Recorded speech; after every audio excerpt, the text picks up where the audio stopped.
calm down. I'm not just start yet. Chill. I was supposed to give a speech, which is weird for me because I never gave speech before. I'm only doing comedy. People always laugh at me, so it's a bit weird when I saw Anisha come up and everybody's laughing at her. I'm like, how do I follow that? How? I mean, she made a good point though. I mean, Indian families, we only have 3 different career choices. Well, my family had 5. Which was brilliant because my father told me that if I don't be an engineer, doctor, or a lawyer, I can either be a gangster or a lorry driver. Either one.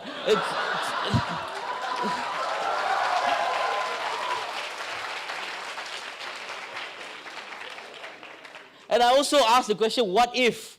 I asked my father, what if I became a lorry driver? Then he slapped me. So, it's very, we have very different families. Which is why I became an engineer first. I became an engineer first because I got no choice. My parents basically pulled me by the ear and went to the college and said, nah, register. I didn't know what I was doing. When I was in school, most of you all, I've never said this before on stage. I was a dyslexic child, right? And it's very hard being dyslexic because I can't read.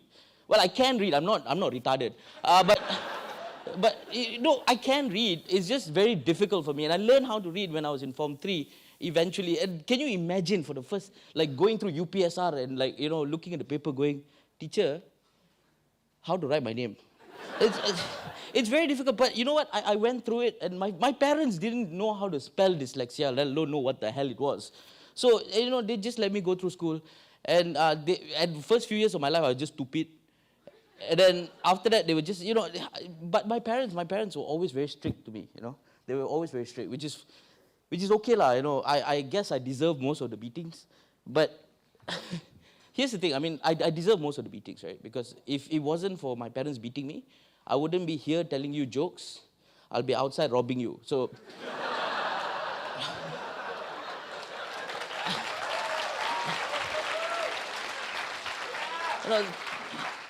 it's fine. But then again, I went through college, and things happened to me. Funny things happened to me all the time. Like when I grew up in a very Chinese-dominated school. Right? I grew up in Cheras. I went to MBS KL. Anybody here from MBS KL? Good. You all got future. But, but I went to a very Chinese-dominated school. Look, I love Chinese people. Most of my best friends were Chinese, right? And every time we used to play games like, did you guys used to play Police and Thieves when you were young? Yeah. It's like GTA 5, the home game.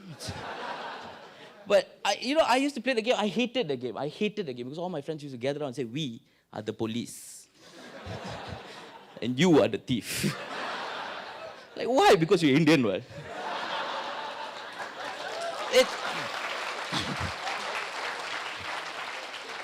Thanks for clapping in my pin. Thank you very much. This is what I get paid for. But and then I used to play masak. You guys used to play masak when you get, yeah. I hated the game too because every time we played the game, I had to wash the dishes.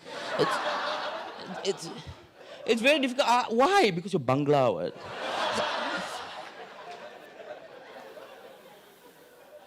And this is all true stories. These are all actually true stories. Because when I was growing up, right, when I used to walk to school, all my friends used to point me out like, hey, Kavin, inge poringe.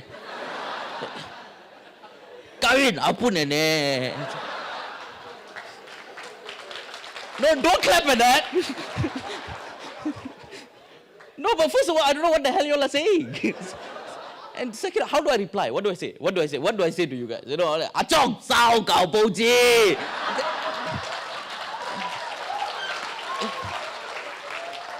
You can't work with that, And here's the thing. This is why I became a stand-up comedian. This is why I became a stand-up comedian. My brother always saw the funny side of things. He's the one who taught me how to be funny, right? And when we were kids, me and my brother, we used to make plans and stuff because he's elder than me. He's 4 years elder than me, and he always made plans with me, right? And he come up with a brilliant plan. I had to do it, and I get caught and I get the beatings. But I remember this plan very, very well, right? My brother and I, we like to sneak out the house because my parents were very strict. They never let us go out the house to go clubbing and whatever not until I was 35. I'm 33 now, so we got 2 years to go. But my father had the best alarm system in the house. It was called a creaking stair. So every time, done. God. And my brother came up with this plan because my father used to snore, right? So my brother told me, look, this is what you do, okay?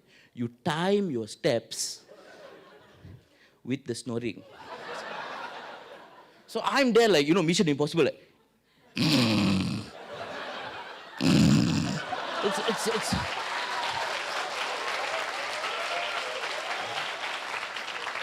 But what my brother never told me was the fact that, it had a fatal flaw because my father used to turn to his side and stop. So like, and I'm stuck there for hours. My mother used to come out like, what are you doing? I'm doing yoga. So, but my brother taught me how to be funny, and the thing is, my brother always told me, right, because I always make the family laugh and stuff like that, and my brother always told me, you should do stand-up comedy, and I always thought to myself, you know what, I can do it tomorrow. I don't want to do it now. I enjoy my life, I just go to college, don't go to class, but I go to college. I was enjoying my life, and then one day my brother passed away, right? He was 29 years old, and I thought to myself, shit, life is way too short, and I cannot put tomorrow. Who knows whether I'm going to be here tomorrow or not? And here's the thing. I thought to myself, look, I'm going to get 150 of my friends, put them in one place, and tell them jokes, right? And basically, this was the reaction to all the jokes. Nothing, silence, because I was shit, right? And then it came to a journey of 2 years of me just learning how to do jokes. And now it comes so naturally to me because, I look back into my life and I thought to myself, like when Don said that your past doesn't matter anymore. But as a stand-up comedian, my past is the most important thing because that is what I make fun of, Like my mother, my father, my wife, that's the kind of things I make fun of because, look, if I'm going to be truthful about myself, I'm going to talk about myself, right? Like my mom who added me on Facebook. It's really hard getting up in the morning to find out you've been poked by your mother.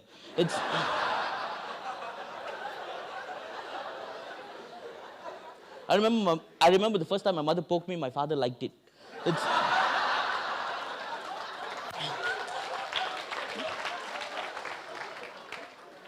I swear to God. But she buys mobile phones now, and she tries to SMS me. And she asked me what kind of mobile phone I have when she wanted to buy a mobile phone. I told her I have a Sony Ericsson. She went to the shop. She's so good in English. She said, "Sir, can you show me your erection?"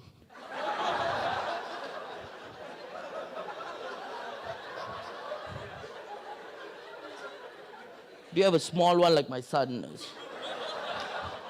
Black color. I want to take photos. And she does now SMS me all the time. She does SMS me all the time. She randomly SMS me, nice words and stuff. But here's the weird part, because her name is Wilma Teresa Fernandez, right, which is a nice name. It's a beautiful name, But the problem is she likes to leave her initials at the end of the SMS. So I get some really weird SMSs like, God loves you, WTF.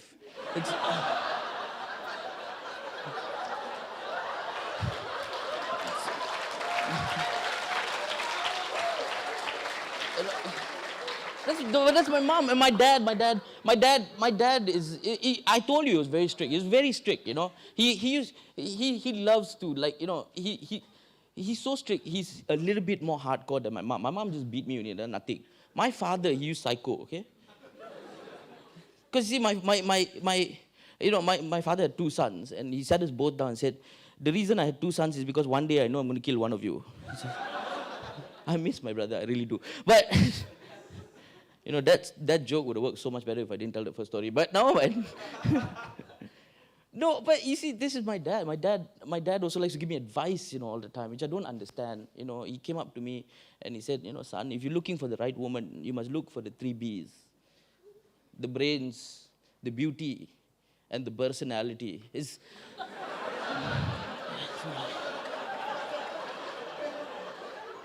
I don't understand, But I pursued this. I pursued this passion, and I loved it. I love every second of it. It's not a job anymore. I stand up here, and I just all I do is talk cock.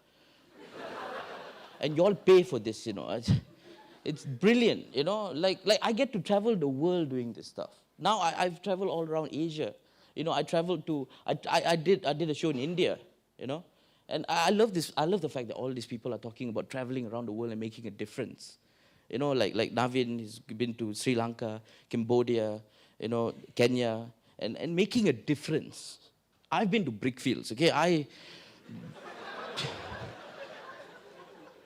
That's the best I can tell. I asked him just now, what's the worst thing that ever happened to you in your trips? And he told me that the worst thing was that he stepped on shit. Brickfields also same thing, bro. I said,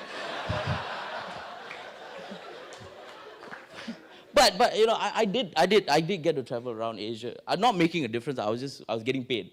But I traveled around. I went to India, as I said. I went to India, which was great. The show was brilliant. The problem was I lost my passport. I know it was really uncomfortable. And I had to go to the police station and make a report. And then I went to the police station. The police guy asked me, "Sir, where are you from?" I said, "I'm from Malaysia." And then he looks at me and says, "Sir, can you prove it?" So I gave him $50 and left. But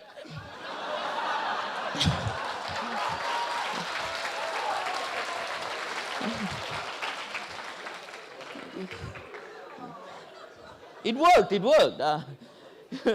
I travel to Singapore. I travel to Singapore all the time to perform, which is fun because it's hard to perform in front of people who don't have a sense of humor.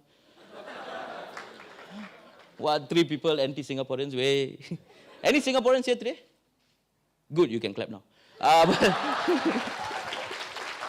No, but here's the thing. I think Singapore does have a sense of humor. They do have a sense of humor. It's just misplaced, It's like when the government sanctioned, right? The government allowed a restaurant in Singapore called Hooters.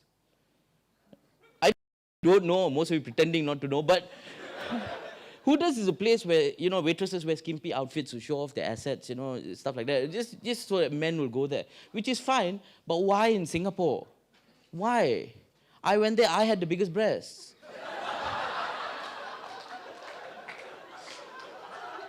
I won the wet t-shirt contest, got second, third. It's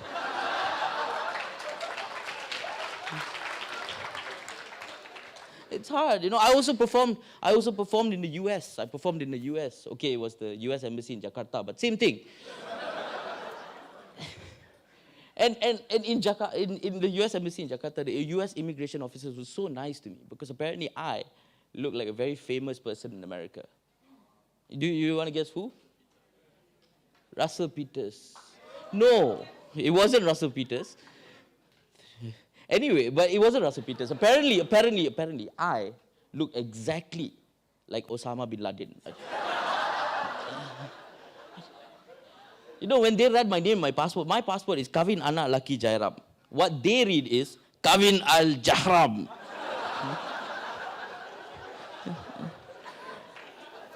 I've not heard of that organization.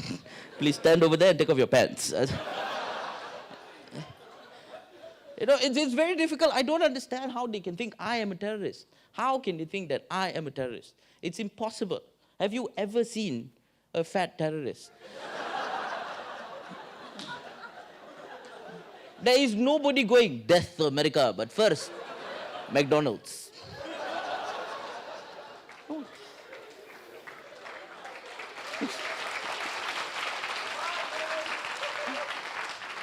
And here's my thing, right? I'm thinking, look, you can never have a Malaysian terrorist. There's no such thing as a Malaysian terrorist, Because first of all, our government doesn't like competition. And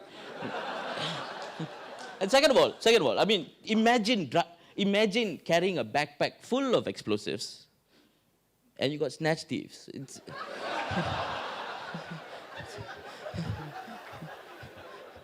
Death to America! Mud trumpets. But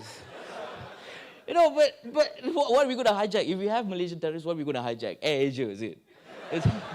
The flight you're trying to hijack has been delayed.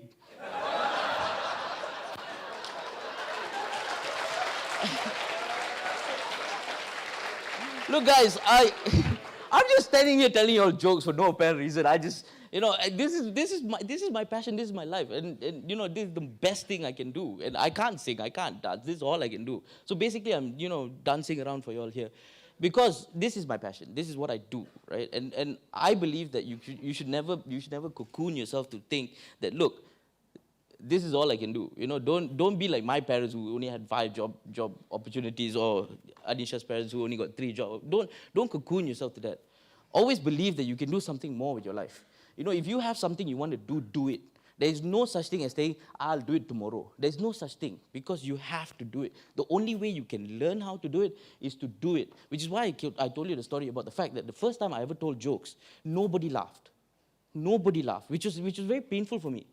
And I went on a journey for 2 years to find out what exactly makes people laugh. And now I know. And now I apply that. And this, I'd never call this a job, because it's not a job. I show up, I make people laugh, people pay me. I'm like, really, you're paying me? Why? You know what I'm saying? Your first salary was 350. You know how much my first salary was doing comedy? 2 glasses of Coke. That's... My parents were so proud,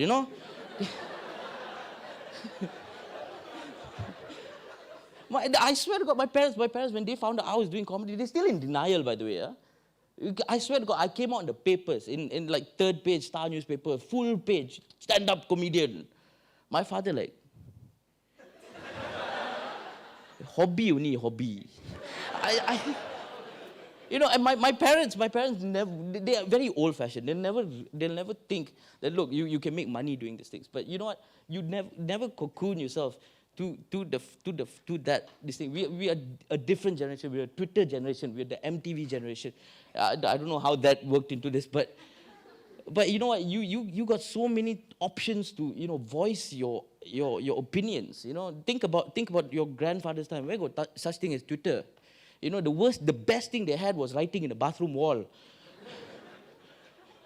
That's the best thing compared to Twitter now. But you see, the thing is, you got so many ways to air your views, and you got blogs. Even bloggers are becoming, celebrities now, which I don't understand. They just write, But that's the thing. If your passion is something that even you think, that it's your passion, and everybody else thinks is ridiculous, you still can make it. Thank you, ladies and gentlemen.